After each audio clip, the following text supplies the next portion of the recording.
Beyond Time, bab 416-417. Untuk melihat video selengkapnya, sahabat bisa kunjungi playlist yang telah Sabta Novel sediakan. Yuk mari, kita berimajinasi bersama dan masuk ke alur ceritanya.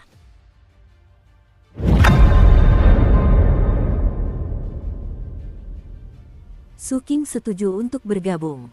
Tugas yang disebutkan Kong Xianglong sebenarnya adalah misi rahasia yang ditugaskan kepadanya oleh kantor operasi lapangan. Biasanya, orang dari departemen lain tidak diizinkan untuk mengikuti misi rahasia seperti itu. Namun, Kong Xianglong tahu bahwa Suking membutuhkan kredit militer, begitu pula teman-temannya yang lain.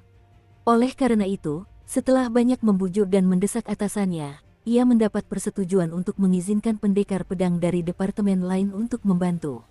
Alasan utamanya adalah karena ia setuju untuk bertindak sebagai penjamin mereka.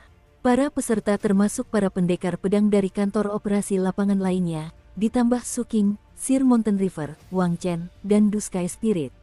Adapun tugas yang ada di hadapan kita, ini adalah misi evakuasi. Saat itu tengah malam ketika tim berkumpul di markas kantor operasi lapangan. Ada total 17 pendekar pedang yang hadir. Kong Xianglong berdiri di depan mereka, tampak sangat serius. Kita akan mulai bergerak dulu. Sepanjang perjalanan, saya akan menjelaskan bagaimana misi ini akan berjalan. Sesuai prosedur operasi standar, semua slip giok transmisi harus disegel. Selama seluruh durasi misi, Anda tidak dapat menghubungi siapapun dengan alasan apapun. Satu-satunya orang yang dapat melakukannya adalah pemimpin misi, yaitu saya. Dengan itu, dia melambaikan tangannya, dan seseorang dari kantor operasi lapangan melangkah maju, berjabat tangan secara resmi, lalu mulai menyegel semua lembaran giok. Itu adalah segel sederhana yang melibatkan mantra perlindungan. Pendekar pedang dari operasi lapangan melakukan gerakan mantra, dan tanda-tanda penyegelan terbang ke arah kerumunan. Suking melihat sekeliling dan memperhatikan bahwa semua orang tampaknya tidak keberatan dengan penyegelan gulungan giok mereka. Pada saat yang sama, dia tahu itu adalah salah satu persyaratan misi. Setelah penyegelan selesai, dia memeriksa gulungan giok transmisinya dan memastikan bahwa itu tidak akan berfungsi. Mantra perlindungan hanya memiliki satu fungsi tunggal, dan tidak akan melakukan hal lain. Sebelum datang, dia telah mengirim pesan kepada Ark Immortal Plumdark untuk memberitahunya bahwa dia akan menjalankan misi. Dia juga telah meminta izin cuti dari divisi pemasyarakatan. Setelah semua tanda penyegelan terpasang, Kong Xianglong kembali melambaikan tangannya, dan kelompok itu pergi ke kompleks teleportasi Istana Pendekar Pedang. Tak lama kemudian, cahaya berkilauan menyelimuti ke-17 dari mereka, dan mereka menghilang. Ketika mereka muncul kembali, mereka berada sangat jauh dari ibu kota kabupaten, dekat perbatasan prefektur Heaven'sloot. Sambil merendahkan suaranya, Kong Xianglong berkata, "Dalam 3 hari, kita akan mencapai portal teleportasi lain. Kita akan melakukan perjalanan secara diam-diam, jadi gantilah seragam pendekar pedang kalian." Suking sudah bisa merasakan bahwa ini adalah misi yang tidak biasa. Hal itu masuk akal mengingat banyaknya kredit militer yang diberikan. Ini pasti akan berbahaya. Dia segera mengganti pakaiannya dari seragam pendekar pedang. Tak seorang pun berbicara saat mereka melaju kencang menembus malam, dengan Kong Xianglong memimpin di depan. Sekarang saya akan menjelaskan misi ini secara detail. Kita ditugaskan untuk menyelamatkan salah satu agen kita yang telah menjalankan misi penyamaran mendalam di Holytides selama bertahun-tahun. Misi mereka sekarang telah selesai, dan tugas kita adalah menemui mereka di perbatasan dan mengawal mereka dengan selamat kembali ke Istana Swordsage. Mereka memiliki laporan intelijen penting untuk disampaikan. Anda mungkin memiliki beberapa pertanyaan. Apakah penyamaran mata-mata itu terbongkar? Apakah informasi yang ditemukan oleh mata-mata itu sangat penting? Mengapa mata-mata itu tidak bisa menyelinap keluar saja? Saya sarankan Anda tidak terlalu memikirkan pertanyaan-pertanyaan seperti itu, karena itu bukan termasuk hal yang perlu kita ketahui. Dari cara Kong Xianglong menatap Suking, Tuan Gunung Sungai, Wang Chen, dan Roh Senja, jelas bahwa pernyataan terakhir itu ditujukan kepada mereka, para pendekar pedang di luar kantor operasi lapangan. Suking mengangguk. Mengingat lamanya ia bekerja di divisi kejahatan kekerasan, ia tahu bagaimana operasi seperti ini berjalan. Tuan Mountain River dan yang lainnya juga menunjukkan bahwa mereka mengerti. Sambil merendahkan suaranya, Kong Xianglong memberikan beberapa detail tambahan kepada Su Qing, Tuan Gunung Sungai, dan yang lainnya. Kalian semua bisa yakin bahwa, mengingat agen ini bersedia berpartisipasi dalam operasi penyamaran mendalam di wilayah Holytide, sama sekali tidak ada keraguan tentang kesetiaannya. Tidak mungkin dia akan mengkhianati Istana Swordsage. Lebih jauh lagi, berdasarkan analisis pribadi saya percaya bahwa agen ini mungkin memiliki beberapa strategi keluar yang direncanakan. Kemungkinan besar, orang yang akan kita temui adalah umpan, dan bukan agen yang sebenarnya. Hampir pasti ada tim lain yang terlibat dalam misi ini, semuanya menuju ke titik evakuasi yang berbeda. Atasan kita mungkin telah menugaskan para ahli yang sangat handal untuk ikut serta dalam misi ini. Bahkan, mungkin salah satu dari mereka ada di tim kita. Kakak Kong, kata Sir Mountain River, kau sebenarnya tidak perlu menjelaskan sedetail itu. Matanya melirik ke arah Su Qing. Duskai Spirit mengerutkan kening sambil juga menatap Su Qing. Sebenarnya, mereka semua agak ragu untuk mengajak Su Qing bergabung. Bukan karena mereka tidak menyukainya. Mereka hanya belum terbiasa dengannya. Kelompok mereka telah bekerja sama untuk waktu yang lama, dan belum pernah meminta siapapun untuk bergabung. Su Qing adalah orang luar pertama yang bekerja dengan mereka dalam beberapa tahun terakhir. Wang Chen adalah satu-satunya yang tampaknya tidak peduli. Dia hanya menguap sambil terbang di atas peti matinya. Ekspresi Su Qing tetap sama seperti biasanya, dan dia tidak mengatakan apapun. Kong Xianglong tersenyum. Karena ini adalah kali pertama Su Qing ikut dalam misi bersama kita, aku hanya ingin memastikan tidak ada kesalahpahaman. Jadi aku akan menjelaskan semuanya di awal. Duskai Spirit dan Sir Mountain River tidak mengatakan apapun lagi. Para pendekar pedang operasi lapangan lainnya berpura-pura tidak mendengar apapun. Mereka sudah mengenal Sir Mountain River dan yang lainnya, karena Kong Xianglong sudah pernah mengajak mereka dalam misi sebelumnya. Saat rombongan itu melaju menembus malam, waktu berlalu perlahan namun pasti. Su Qing merasa bahwa ia tidak bergerak terlalu cepat, namun juga tidak bergerak lambat. Selama perjalanan, ia meninjau detail misi, dan juga mengingat kembali kuliah sejarah dari wakil gubernur. Bangsa Holytide adalah spesies yang terbentuk ketika Adipati Agung Holytide memberontak melawan umat manusia. Mengingat mereka adalah pemberontak sejati, tidak mengherankan jika hubungan mereka dengan manusia seperti hubungan antara api dan air. Mereka adalah musuh bebuyutan. Holytide sangat dekat dengan Netsade. Bahkan, mereka telah berbaur dengan Netsade begitu dalam selama beberapa generasi sehingga darah merah yang mengalir di pembuluh darah Holytide bercampur dengan warna hitam. Selama bertahun-tahun Holytides dan manusia berkonflik, Holytides menjadi semakin ganas daripada Netsades. Seolah-olah semakin kejam mereka memperlakukan manusia, semakin mereka dapat membuktikan nilai diri mereka sendiri. Tentu saja, Siling County adalah satu-satunya wilayah di kawasan Holytide yang tidak berada di bawah kendali Holytide, jadi mereka telah lama mengincarnya seperti harimau mengincar mangsa. Jika bukan karena ketakutan mereka terhadap ibu kota kekaisaran manusia, mereka pasti sudah lama menelan Siling County. Meskipun demikian, umat manusia secara umum, dan khususnya Kabupaten Penyegel Laut, tahu bahwa hanya masalah waktu sebelum perang pecah. Saat ini, keseimbangan kekuatan tampak sangat rapuh, dan dapat dengan mudah dipatahkan. Sebenarnya, situasinya tidak hanya seperti itu di Kabupaten Penyegel Laut. Dalam pelatihannya, Su Qing telah mempelajari bahwa 6 ibu kota kabupaten lainnya berada dalam keadaan yang serupa. Bahkan, semua kabupaten lainnya telah kehilangan prefektur mereka ke kekuatan lain. Terombang-ambing oleh angin dan hujan. Sebuah rumah besar yang goyah di ambang keruntuhan. Itulah ungkapan-ungkapan yang digunakan oleh wakil gubernur untuk menggambarkan situasi tersebut. Su Qing tenggelam dalam pikiran-pikiran seperti itu selama 3 hari perjalanan mereka. Pada suatu saat, Kong Xianglong bertanya kepada Su Qing nama sandi apa yang ingin dia gunakan dalam misi tersebut. Biasanya, mereka tidak menggunakan nama asli saat menjalankan misi. Panggil aku si bocah, kata Su Qing pelan. Dia berencana menggunakan nama sandi itu baik untuk misi ini maupun secara umum, ke depannya. Bagus, dalam misi ini, kalian semua bisa memanggilku kakak naga. Hahaha. Tak lama kemudian mereka mencapai portal teleportasi kedua. Setelah berteleportasi ke lokasi lain, mereka melakukan perjalanan selama beberapa hari lagi sebelum mencapai prefektur Tidifol, yang terletak di perbatasan antara Kabupaten Sisiling dan wilayah Holytide. Kita masih punya satu teleportasi lagi, kata Kong Xianglong. Lalu kita akan tepat berada di perbatasan. Semua orang lebih waspada dari sebelumnya.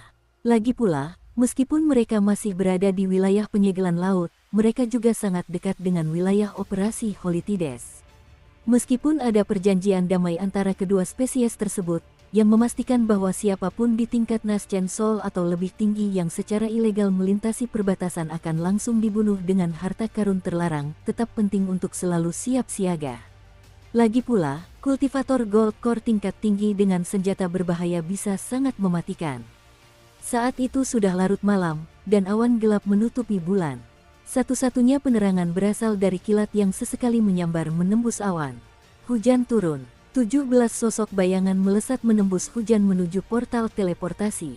Saat hujan semakin deras, mereka akhirnya melihat sebuah benteng batu sederhana di depan. Mata Su King berkilauan dingin saat ia mencium bau darah. Hampir bersamaan, Sir Mountain River, Wang Chen, dan Dusky Spirit semuanya memperhatikan hal yang sama. Mata Kong Xianglong menyipit, dan dia mengangkat tangan kanannya sebagai isyarat.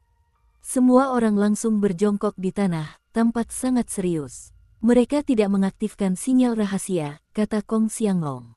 Ada yang salah. Kid, Demon Girl, Sun Spirit, Riverbed. Kalian masing-masing ambil 3 orang. Aku akan pergi sendirian. Kita akan berpisah dan mendekati dari 5 arah. Jika kalian melihat makhluk non-manusia, bunuh mereka di tempat.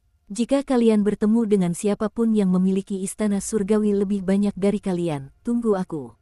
Setelah itu, dia bergegas menuju benteng. Sir Mountain River dan yang lainnya dengan cepat memilih pendekar pedang yang mereka inginkan dalam tim mereka. 3 orang yang tersisa menatap Su King. Jangan terlalu dekat denganku, saudara-saudari Taois, kata Su King, sambil mengeluarkan 3 botol pil penawar dan membagikannya. Setelah kejadian di ruang kelas selama pelatihan awalnya, Su King memutuskan untuk membawa persediaan kecil pil penawar yang efektif melawan racun biasa miliknya. Tentu saja, campuran racunnya sangat berbahaya sehingga jika dihirup langsung, bahkan penawarnya pun tidak akan banyak membantu. Oleh karena itu, menjaga jarak yang cukup jauh darinya adalah hal yang paling aman. Setelah memberikan pil penawar kepada ketiga pendekar pedang itu, Su King mulai bergerak. Ketiga pendekar pedang itu saling bertukar pandang, lalu mengikutinya.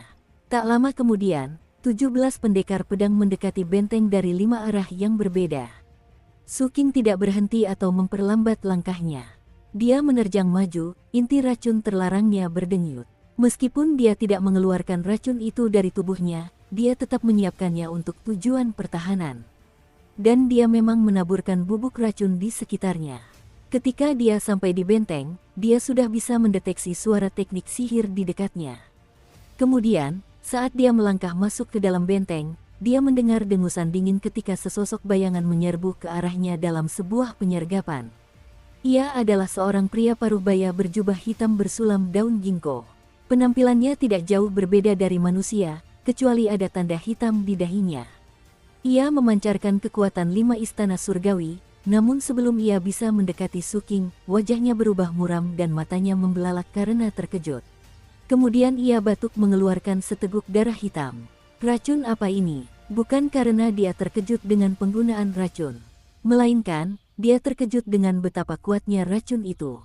Setelah menghirupnya hanya sekali, organ-organnya terbakar dan penglihatannya kabur. Sesaat kemudian, dia bahkan tidak bisa bergerak. Sementara itu, Su King melaju ke depan. Di tangannya muncul belati yang diberikan kapten kepadanya sebagai hadiah, dengan kain kafan yang dililitkan di sekelilingnya membentuk gagang. Dengan senjata itu di tangan, Su King melaju melewati kultivator paruh baya itu. Belati itu memenggal kepala kultivator itu, menyebabkan kepalanya terlepas dari bahunya. Ekspresi Su King tetap sama seperti biasanya saat dia berjongkok dan melaju lebih dalam ke dalam benteng. Dia seketika berubah dari mangsa menjadi predator. Bersembunyi di balik bayangan, dia mempercepat langkahnya, sambil tetap menyiapkan belatinya. Seorang kultivator melompat keluar, tetapi sebelum sesuatu terjadi, Su King memenggal kepalanya. Tanpa melirik musuh sekalipun, ia bergerak dengan sangat cepat dan menghilang. Seorang kultivator Holy Type lainnya bersembunyi di balik bayangan, mengawasi seseorang untuk disergap.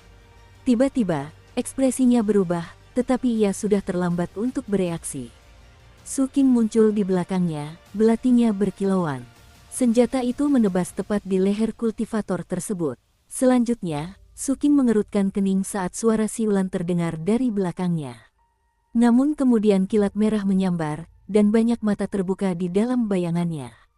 Sesaat kemudian, kultivator yang telah menyergapnya dari belakang jatuh, sebuah tusuk besi menancap di dahinya. Suara gemuruh dan dentuman memenuhi benteng, disertai dengan suara pembantaian.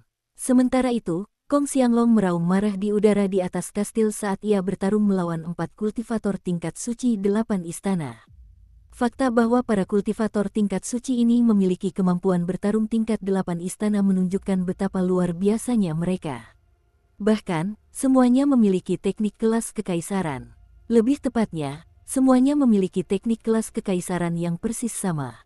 Teknik itu bermanifestasi sebagai tangan hitam pekat dari monster iblis. Gabungan keempat tangan itu melepaskan kekuatan yang membius dan membentuk sesuatu seperti formasi mantra. Selain itu, keempat kultivator tersebut memiliki pecahan harta karun magis. Mereka sebenarnya tidak mencoba membunuh Kong Xianglong, karena itu terlalu sulit. Sebaliknya, mereka mencoba menjebaknya. Pada saat yang sama, petir berkumpul di atas. Itulah yang mereka harapkan akan membunuh Kong Xianglong. Melihat semua itu, tatapan Su Qing menjadi semakin dingin. Namun, alih-alih bergegas membantu, dia malah menoleh dan melihat ke arah bayangan di dekatnya. Sesosok tubuh perlahan berjalan ke tempat terbuka dari tempat itu. Menarik, kalian para pendekar pedang manusia agak berbeda dari tipe yang biasanya kami hadapi dari Garda Hitam. Holytides mempunyai departemen yang mirip dengan Istana Swordsage. Departemen itu disebut Garda Hitam. Sementara itu, ketiga pendekar pedang dari kantor operasi lapangan mendekat dari belakang Su Qing. Setelah merasakan seberapa banyak racun yang telah digunakan Su Qing di sepanjang jalan, mereka terus-menerus mengonsumsi pil penawar racun. Su Qing berusaha untuk mengeluarkan racun sebanyak mungkin setelah membunuh setiap musuh, jika tidak, bahkan pil penawar racun pun tidak akan banyak membantu. Ketiga pendekar pedang itu telah melihat semua mayat Holy Type tanpa kepala di sepanjang jalan, dan dapat mengetahui bahwa masing-masing memiliki kemampuan bertempur setara 5 istana. Mereka semua sangat terguncang melihat betapa kuatnya Su Qing. Mereka telah mendengar bahwa kelompok pendekar pedang terbaru agak berbeda, dan ada beberapa iblis mengerikan di antara mereka. Su Qing adalah salah satunya, tetapi sampai saat ini, tidak satu pun dari mereka yang pernah melihatnya beraksi. Sekarang, sifat Su Qing yang menakutkan telah mengguncang mereka hingga ke inti. Meskipun demikian, ketiga orang ini adalah individu yang luar biasa, yang semuanya telah melakukan banyak misi berbahaya sendirian. 3 lagi, ya, tanya kultivator Holy Tide itu. Ia mengenakan jubah Taois hitam yang disulam dengan api emas. Di tengah malam yang gelap gulita, api itu tampak menyala seperti api suci, dan berdenyut dengan fluktuasi yang luar biasa. Di belakangnya, terdapat tangan hitam pekat yang besar dari teknik kelas kekaisarannya. Dikombinasikan dengan 6 istana surgawinya, ia memancarkan kekuatan tempur setara 7 istana. Melihat ketiga pendekar pedang itu mendekat dari belakang, Su Qing memutuskan bahwa ia harus segera mengakhiri pertarungan ini. Ketiga pendekar pedang yang mengikutinya semuanya memiliki 5 istana surgawi, dan tentu saja memiliki berbagai teknik dan kemampuan mereka. Namun, kultivator pengawal hitam Holy Tide ini memiliki kemampuan bertempur 7 istana, dan karena itu, mereka bukanlah tandingan baginya. Mereka memperhatikan kultivator pengawal hitam yang muncul dari bayangan, dan ekspresi mereka menjadi sangat serius. Karena kehormatan dan kode etik para pendekar pedang, mereka tidak berbalik dan lari. Bahkan, mereka mendekat, basis kultivasi mereka siap siaga. Nak, ayo kita bekerja sama untuk menahan orang ini sebentar. Kau tidak bisa, kata kultivator pengawal hitam Holy Tide itu, ekspresinya penuh penghinaan dan kebrutalan. Kemudian, tepat saat dia hendak melancarkan serangan, mata Su Qing berkilat penuh keganasan. Larangan bayangan, perintah hantu, kemerosotan abadi, dunia adalah milikku. Su King telah menugaskan Patriark Prajurit Vajra Emas untuk membuat frasa kode tersebut agar dia dapat menggunakan sihir rahasia penggabungan bayangan tanpa musuh-musuhnya menyadari kebenaran tentang apa yang dia lakukan. Dukung terus channel YouTube Sabta Novel. Begitu kata-kata itu keluar dari mulutnya, dia mengerahkan pikirannya, dan bayangannya muncul dari belati di tangannya, membentuk peti mati, lalu menyelimuti Su King. Seketika itu juga, Su King diselimuti bayangan dan mulai berdenyut dengan mutagen. Meskipun tengah malam, ada sedikit cahaya dari kilat di atas, dan itu memungkinkan untuk melihat udara di sekitar Su King berubah bentuk. Rasa takut yang mencekam menyelimuti hati setiap orang yang hadir, seolah-olah tingkat kehidupan mereka sedang terguncang. Namun, karena kode rahasia yang digunakan Su King, semua orang berasumsi bahwa itu hanyalah teknik yang tidak biasa. Keyakinan itu semakin diperkuat karena adanya mutagen, yang membuat semua kultivator waspada. Saat jantung ketiga pendekar pedang itu berdebar ketakutan, Su King mendongak, dan kekuatan tubuh fisik yang dahsyat meledak dari dalam dirinya. Sihir rahasia penggabungan bayangan membutuhkan pengorbanan teknik sihir dan kekuatan dasar kultivasi sebagai imbalan atas kekuatan tubuh fisik tingkat puncak. Bahkan ketika Su King hanya memiliki 4 istana surgawi, dia dapat menggunakan sihir rahasia itu untuk melepaskan kekuatan tubuh jasmani 6 istana. Tetapi sekarang dia memiliki 5 istana surgawi, dia dapat menggunakannya untuk mencapai kemampuan tempur tubuh jasmani 7 istana. Tingkat kemampuan tempur tubuh jasmani itu sebenarnya lebih unggul daripada teknik sihir pada tingkat yang sama, dan bisa sangat mematikan. Begitu dia melepaskan sihir rahasia itu, auranya meroket, menyebabkan angin kencang berhembus di area tersebut. Gelombang kejut tak terlihat menyebar, menyebabkan ketiga pendekar pedang yang terkejut dari kantor operasi lapangan mundur, wajah mereka dipenuhi dengan keheranan. Bahkan kultivator Holy Tide pun tampak terkejut. Sebelum hal lain terjadi, Su King bertindak. Dia menyerang secepat kilat, bergerak begitu cepat sehingga sulit untuk melacak gerakannya. Gemuruh hebat bergema saat Su King muncul tepat di depan kultivator pengawal hitam 7 istana, di mana dia melancarkan serangan tinju. Pukulan pertamanya mengandung konvergensi seluruh kekuatan tubuh fisiknya. Pupil mata kultivator Holy Tide menyempit. Perubahan pada kultivator manusia ini sangat dramatis, terutama mengingat banyaknya mutagen yang digunakan. Dengan hati yang mencekam, kultivator Holy Tide mengaktifkan pertahanan eksternalnya dan mengeluarkan alat sihir untuk melawan. Dalam sekejap mata, keduanya bertabrakan. Suara gemuruh yang mengejutkan bergema saat getaran menjalar melalui kultivator Holy Tide itu. Merasa organ dalamnya bergetar hebat, dia terhuyung mundur. Su King tidak berhenti. Melangkah maju, dia melepaskan lebih banyak pukulan tinju. 2 pukulan, 3. Tak berani lengah, kultivator Holy Tide itu melakukan gerakan mantra lagi. Seketika, tangan hitam mengerikan di belakangnya mencuat ke depan, berdenyut dengan fluktuasi yang menakutkan saat berhadapan dengan serangan Su King. Su King tidak gentar, dia malah terus maju dengan segenap kekuatannya. 4 pukulan tinju, 5, 6. Dentuman keras terdengar saat kultivator Holy Tide itu terhuyung mundur berulang kali, wajahnya memucat. Pertahanan luarnya runtuh, dan tangan hitam besar itu sama sekali tidak bisa berbuat apa-apa terhadap serangan Su King. Su King mempercepat laju serangannya, melancarkan pukulan ke-7.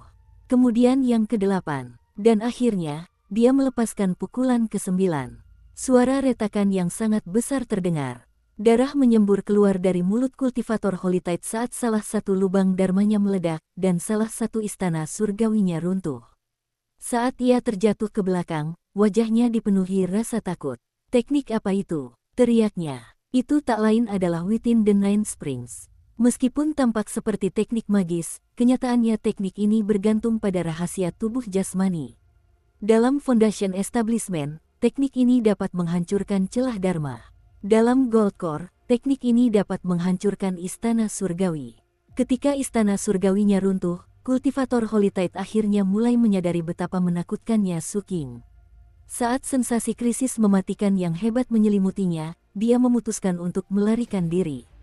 Misinya adalah untuk mencegah para pendekar pedang melewati titik ini, atau setidaknya, untuk menunda mereka.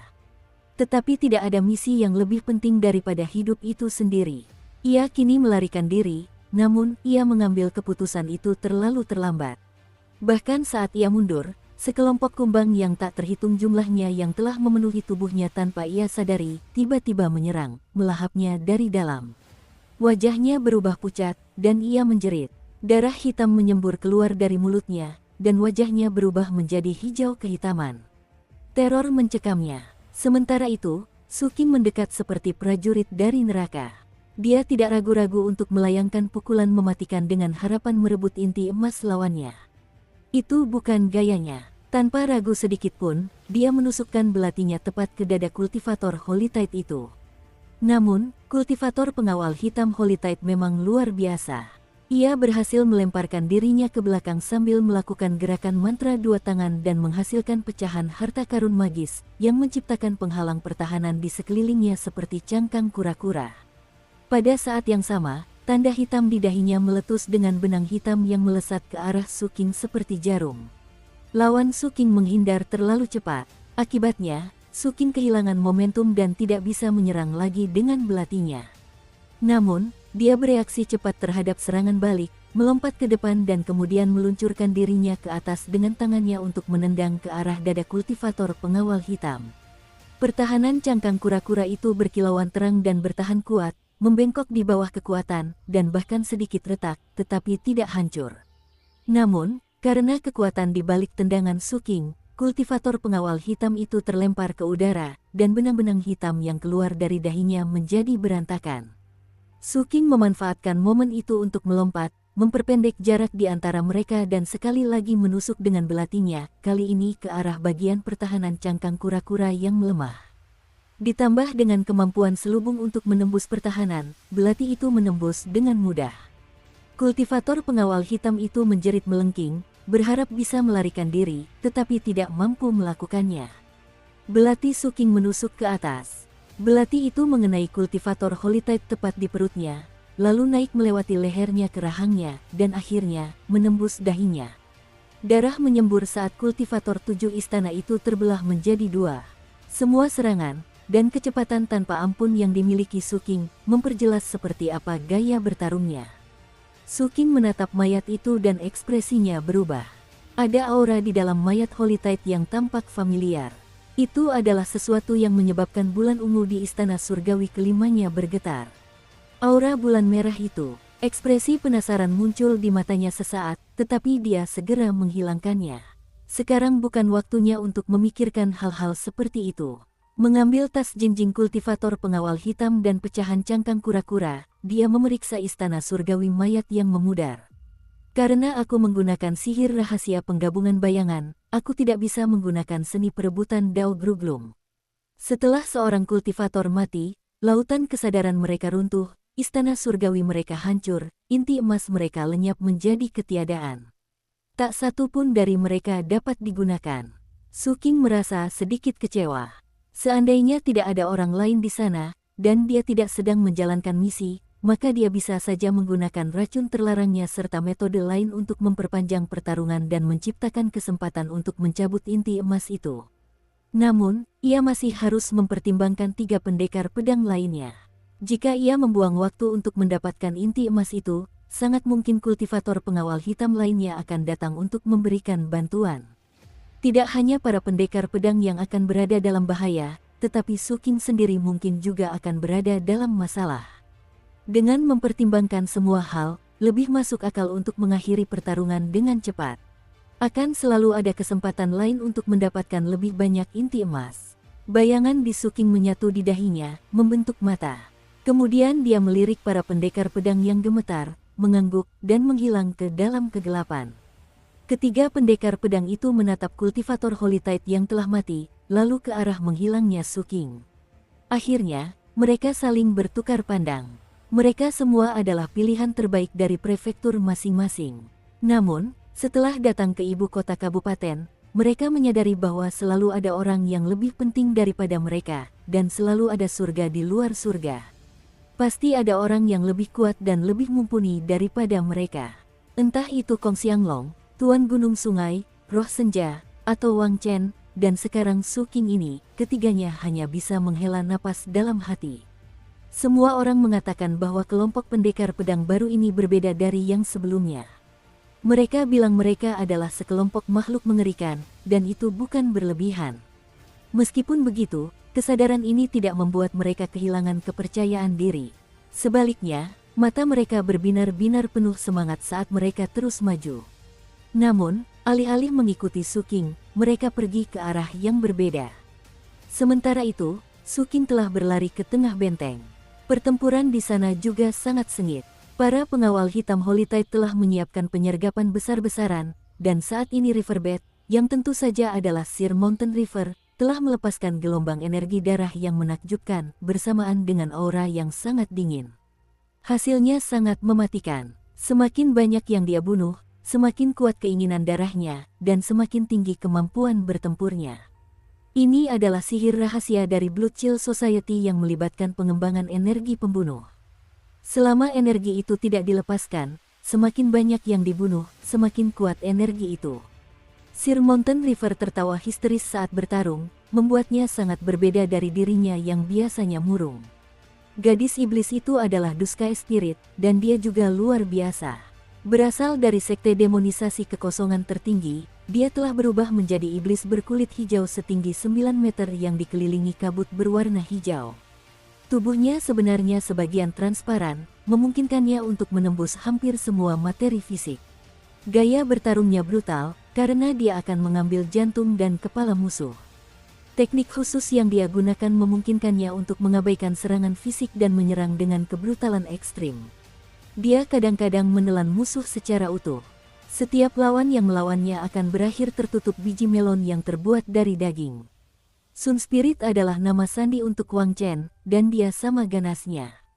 Dia tidak pernah keluar dari peti matinya, melainkan mengendalikan doppelganger Smoke White. Smoke White adalah pembunuh alami, karena mereka dapat menyatu dengan semua jenis energi, memungkinkan mereka untuk muncul dan menghilang secara tak terduga. Kadang-kadang, doppelganger Smoke White milik Wang Chen akan menghilang, muncul di dalam tubuh musuh, lalu mencabik-cabik mereka dari dalam. Setelah menumpahkan darah yang dihasilkan, doppelganger tersebut kemudian akan melanjutkan ke korban berikutnya. Selain itu, sesekali petir akan menyambar dari atas. Karena Wang Chen berasal dari ordo petir kuno tertinggi, petir membuatnya sekitar 30% lebih kuat dari biasanya. Ketika Su Qing melihat ketiganya bertarung, dia langsung bisa merasakan betapa kuatnya mereka. Hampir bersamaan, mereka bertiga menyadari kedatangan Su Qing. Ketika mereka melihat mata mengerikan di dahinya, dan kenyataan bahwa dia memancarkan fluktuasi tubuh jasmani setingkat 7 istana, mereka semua tercengang. Yang paling mengejutkan Su Qing adalah Kong Xianglong, yang bertarung di ketinggian di atas sana. Meskipun dikelilingi oleh 4 kultivator pengawal hitam Holy Tide dengan kemampuan bertarung 8 istana, ditambah teknik kelas kekaisaran dan pecahan harta karun magis, Kong Xianglong sama sekali tidak tampak berada dalam posisi yang buruk. Bahkan, ketika dia melihat rekan-rekannya melepaskan berbagai macam gerakan mematikan, dia merasa sedikit kehilangan muka. Dengan tatapan tajam, dia mengeluarkan teriakan dahsyat. Akibatnya, 10 istana surgawinya meledak, dan teriakan naga emas menembus kubah langit, menyebabkan awan terbelah. Kong Xianglong menepuk dahinya, dan jubah ilusi berwarna darah terbang keluar dari atas kepalanya, lalu tersampir di bahunya. Dengan jubah darah itu di tubuhnya, kabut darah meletus di sekitarnya, mengubah malam yang gelap gulita menjadi malam merah darah. Kemampuan bertarung Kong Xianglong langsung meroket, dan aura jahat yang intens meletus darinya. Keempat kultivator pengawal hitam itu muntah darah, dan tangan-tangan mengerikan dari teknik kelas kekaisaran mereka roboh. Pecahan harta sihir mereka terlempar ke samping, dan satu persatu, mereka mundur. Sayangnya bagi mereka, mereka terlambat melarikan diri. Kong Xianglong bergerak cepat, muncul di depan salah satu dari mereka. Dengan ekspresi ganas, dia menghantamkan telapak tangannya ke kepala mereka, dan suara dentuman terdengar saat kultivator itu meledak dari atas kepala hingga pinggangnya. Kong Xianglong kembali bergerak dengan cepat, muncul di depan kultivator pengawal hitam kedua. Sebelum lawannya yang terkejut sempat bereaksi, Kong Xianglong menusukkan kedua tangannya ke dada kultivator itu. Saat kultivator pengawal hitam itu berteriak, Kong Xianglong benar-benar merobeknya menjadi dua. Dua kultivator pengawal hitam lainnya tidak punya harapan untuk melarikan diri. Satu ditelan oleh naga emas, dan yang lainnya dikelilingi oleh kabut darah. Saat dia berteriak, dia meleleh menjadi darah yang menjadi bagian dari kabut darah.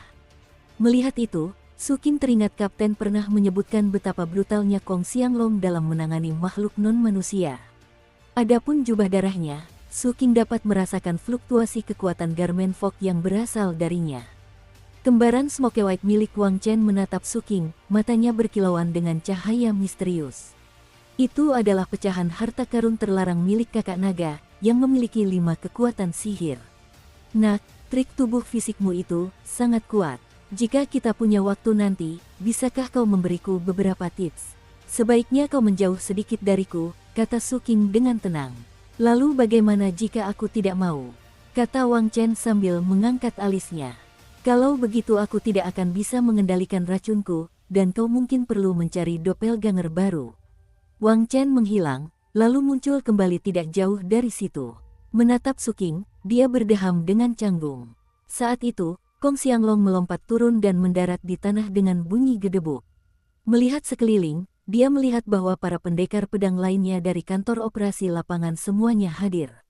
Meskipun beberapa terluka, tidak ada yang meninggal. Dia mengangguk pada Su Qing, lalu mengalihkan perhatiannya kepada Wang Chen.